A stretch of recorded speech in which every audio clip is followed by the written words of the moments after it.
8 black இருக்குது. 8 பிளாக்குக்கும் library வச்சுருக்கோம். Wifi connection கொடுத்துருக்கோம். டெக்னாலஜி அப்கிரேட் பண்ணிக்க ஃபெசிலிட்டிஸ் கொடுத்துருக்கோம். எல்லாம் ஆன் பேப்பர். உள்ளே போய் பார்த்தீங்கன்னா லைப்ரரி இருக்குது, ஆனால் நூலகம் புஸ்தகம் இருக்காது. வைஃபை கனெக்ஷன் ஒயர் இருக்கும், வேலை செய்யாது. டெக்னாலஜிக்கு ஆளே வரமாட்டான். உங்களுக்கு எவனாவது ட்ரைனிங் கொடுத்தா தானே வரத்துக்கு, ஆளே வரமாட்டான்.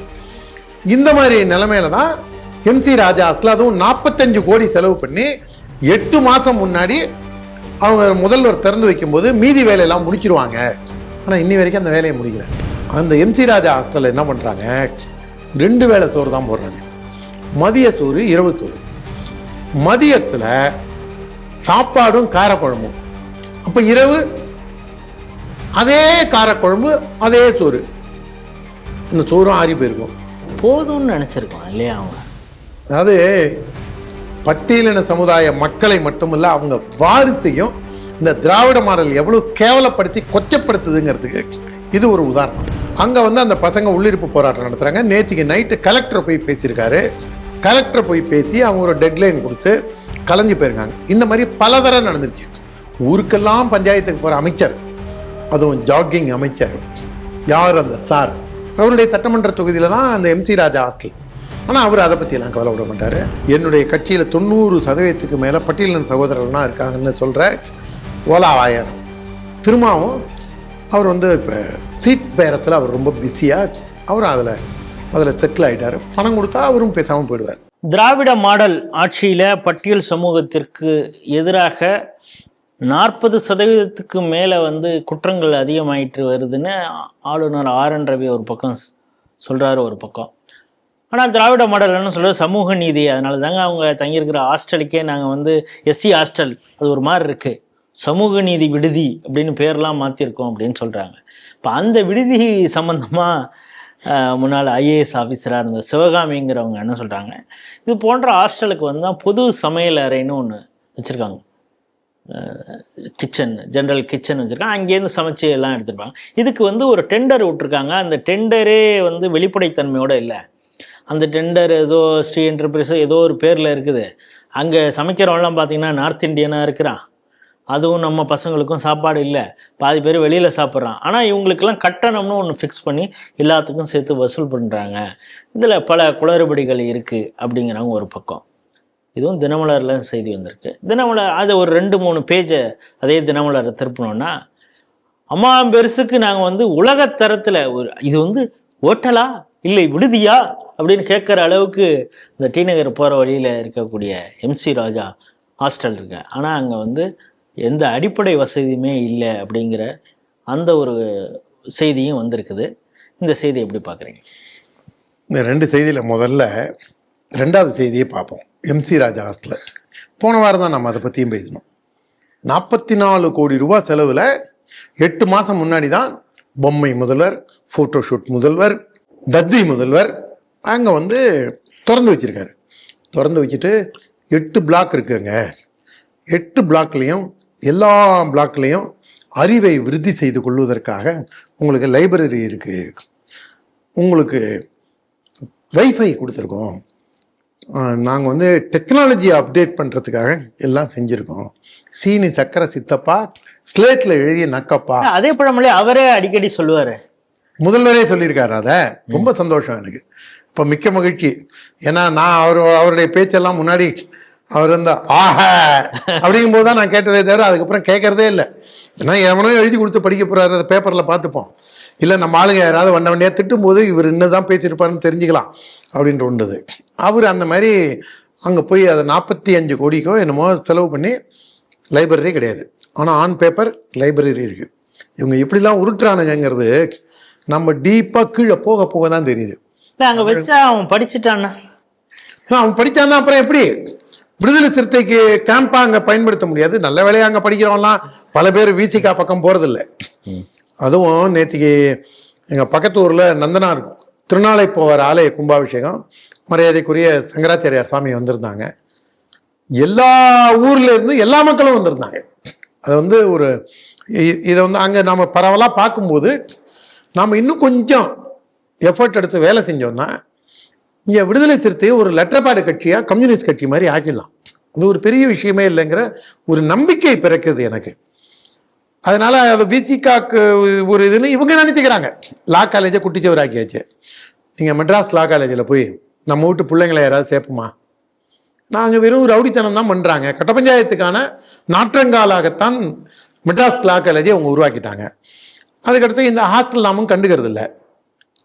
இவங்க வந்து நாங்கள் வந்து இண்டெக்ஸில் வந்து தேசிய அளவில் முன்னணியில் இருக்கோம். ஒய்யார தாழ்ம்பு கொண்டையான் பிரித்து பார்த்தா ஈரும் பேனாங்கிற கதையா. இதெல்லாம் ஆல் இன் டாக்குமெண்ட்ஸ். 8 பிளாக் இருக்குது. 8 பிளாக்குக்கும் லைப்ரரி வச்சுருக்கோம். வைஃபை கனெக்ஷன் கொடுத்துருக்கோம். டெக்னாலஜி அப்கிரேட் பண்ணிக்க ஃபெசிலிட்டிஸ் கொடுத்துருக்கோம். எல்லாம் ஆன் பேப்பர். உள்ளே போய் பார்த்தீங்கன்னா லைப்ரரி இருக்குது, ஆனால் நூலகம் புஸ்தகம் இருக்காது. வைஃபை கனெக்ஷன் ஒயர் இருக்கும், வேலை செய்யாது. டெக்னாலஜிக்கு ஆளே வரமாட்டான். உங்களுக்கு எவனாவது ட்ரைனிங் கொடுத்தா தானே வரத்துக்கு, ஆளே வரமாட்டான். இந்த மாதிரி நிலைமையில தான் எம்சி ராஜா ஹாஸ்டல், அதுவும் 45 கோடி செலவு பண்ணி 8 மாதம் முன்னாடி அவங்க முதல்வர் திறந்து வைக்கும்போது மீதி வேலையெல்லாம் முடிச்சிருவாங்க. ஆனால் இன்னி வரைக்கும் அந்த வேலையை முடிக்கல. கான்ட்ராக்டர் முழு பில்லும் வாங்கிட்டு போயிட்டான். இப்போ அடுத்தது என்ன பண்ணுவாங்க பாருங்கள், 2 கோடி ரூபா நாங்கள் செலவு செஞ்சு ரிப்பேர் ஒர்க் செஞ்சோம் அப்படின்னு அதில் அடுத்தது ரிப்பேர் ஒர்க்கு போட்டு அதில் பணம் பில் வாங்க போகிறாங்க. Coming back to number 1 question, Sivakami IAS. அதில் பாருங்கள், அதை படித்தா ரணமாக இருக்கும். அந்த வந்து டெண்டர் கோரப்படலை. டைரக்டாக ஒரு கம்பெனிக்கு, ஆந்திராவை சேர்ந்த ஒரு கம்பெனிக்கு, இவங்கள ஓங்கோலுங்கிறாங்களே அதனால கொடுத்துட்டாங்களா என்னன்னு தெரியல நமக்கு. எனக்கு தெரிஞ்ச நம்ம ஊரில் மூலகாரங்கன்னு சொல்கிறக்கூடிய இசைவாளர்லாம் எனக்கு தெரிஞ்சு யாரும் தமிழ் பேசலை.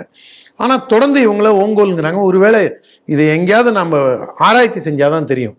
மொழிப்பற்று, இனப்பற்று அப்படி கொடுத்துட்டாங்களா அப்படிங்கிறதான் சிவகாமி ஐஏஎஸோட கேள்வியாக இருக்குது. இதில் ஹரிஷ் என்டர்பிரைசஸ் யாரோ ஒருத்தருக்கு தான் கொடுத்துருக்காங்க.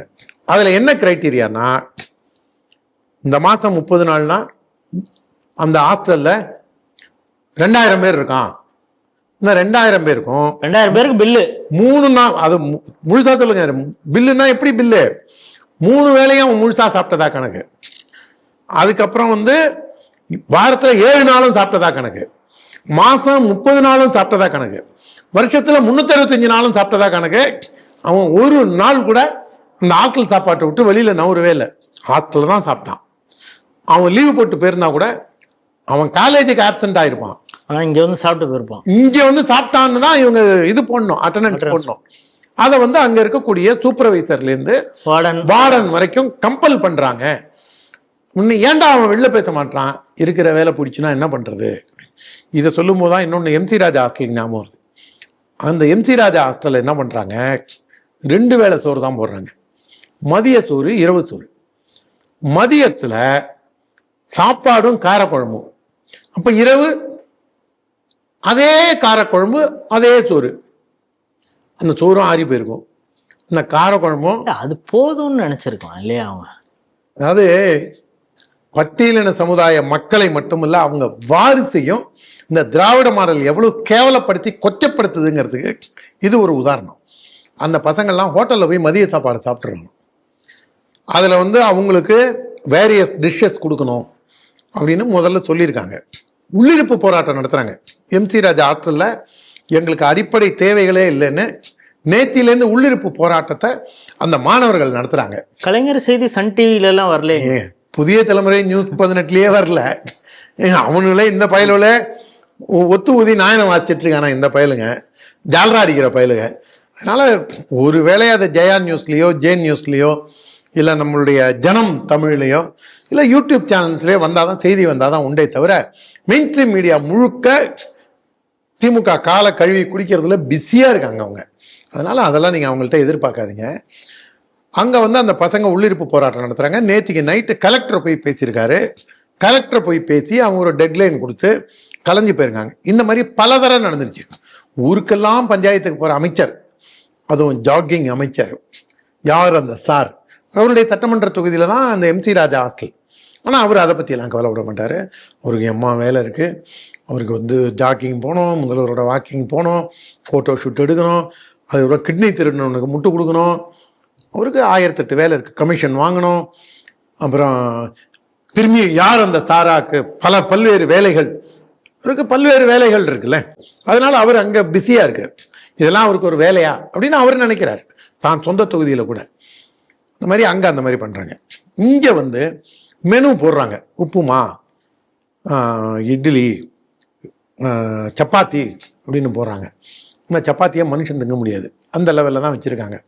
சோறும் உங்களுக்கு வந்து அரிசியும் ரேஷன் அரிசியை விட நாத்தம் பிடிச்ச அரிசியில், இது இந்த சென்னைக்குள்ளே இருக்கக்கூடிய 12 ஆட்களையும் இருக்கக்கூடிய பிரச்சனை, புழுத்த அரிசி அதை கொண்டு வந்து க்ளீன் பண்ணி திரும்பி அதை போடும்போது சோறு முழுக்க புழுவும் பூச்சியும் தான் அவங்களுக்கு இருக்குது. அவங்க அதனாலேயே அங்கே சோறு திங்காமல் எம்சி ராஜா ஹாஸ்டலில் வெளில சாப்பிட்றாங்க, பாதி பேர் பல்வேறு ஹாஸ்டல்லையும் வெளில போயிடுறாங்க. இவ்வளோ ஒரு விஷயம் இருக்கும்போது அந்த இவர் இருக்கார் பாருங்க, இப்போ ஆதி திராவிடர் நலத்துறை, அதையே வந்து தமிழ் திராவிடர் தான், தமிழ் அது என்ன ஆதி திராவிடர், ஆதி தமிழர் அமைச்சரவைன்னு தான் இருக்கணும் அவங்க. ஏன்னா கர்நாடகாவில் ஆதி கன்னடர், தெலுங்குல இதில் வந்து ஆதி தெலுங்கர் அப்படி தான் வச்சுருக்காங்க. ஆனால் இங்கே மட்டும்தான் வந்து ஆதி திராவிடர், இவங்க பரந்த மனசுக்கு சொந்தக்காரங்க. இவங்க வந்து ஆதி தமிழர் நலத்துறைன்னு வச்சுருக்கணும். அந்த அமைச்சர் இருக்கார் பாருங்க, அவருக்கு இதெல்லாம் பற்றி நேரம் இல்லை, அவருக்கும் பெருசாக ஒன்றும் தகவல் தெரியல. அந்த டைரக்டர் அந்த இதில் இருக்கக்கூடிய அஃபிஷியல் லெவல்லையே அதை முடிச்சுக்கிட்டு அதை எஸ்கலேட் பண்ணாலும் அந்த அமைச்சருக்கு வந்து அவருக்கு ஒன்றும் பவேஸ் இல்லை. அவரை வந்து எப்படி காங்கிரஸ் பீரியடில் வந்து ஜனாதிபதி இருந்தாங்களே, ஜனாதிபதி பிரதமர் அவங்களெல்லாம் ரப்பர் ஸ்டாம்ப் மாதிரி ஸ்டோனியா வச்சுருந்த மாதிரி, இப்போ அந்த பெரிய தத்தியும் சின்ன தத்தியும் அந்த பட்டியலின அமைச்சரையே ஒரு போனா போகுது அப்படின்னு அவங்கள இல்லைன்னா இன்னும் பெரிய பேசு பொருளாகுமேங்கிறத போனா போகுதுன்னு வச்சுருக்காங்க. அதனால அவருக்கு அதை பற்றி தெரியுமா, விஷயம் தெரியுமா, அதை பற்றி அவர் கவலைப்படுவாரா, அதை பற்றி அவர் பேசுவாரா, அதெல்லாம் யாருக்குமே தெரியாது. ஊடகங்களும் அதை பற்றி பேசாது, எல்லாரும் கடந்து போயிடுவாங்க. அவங்களையும் ஒரு ஓட்டிங் மிஷின் மாதிரி தான் வச்சு பார்க்குறாங்க. இதெல்லாம் பேச வேண்டிய, நான் பட்டியலின சமுதாயத்திற்காக தான் நான் வேலை செய்கிறேன்னு, என்னுடைய கட்சியில் 90% மேலே பட்டியலின சகோதரர்கள்லாம் இருக்காங்கன்னு சொல்கிற ஓலாவாயர் திரும்பவும் அவர் வந்து இப்போ சீட் பேரத்தில் அவர் ரொம்ப பிஸியாக, அவரும் அதில் செட்டில் ஆகிட்டார். பணம் கொடுத்தா அவரும் பேசாமல் போயிடுவார். இந்த லெவலில் தான் பட்டியலின இளைஞர்களுடைய வாழ்வாதாரத்தையே கேள்விக்குறியாக்கி அவங்கள பட்டினி போட்டு சாவடித்து துன்புறுத்தக்கூடிய ஹிட்லர் ஆட்சி தான் இந்த ஆட்சி.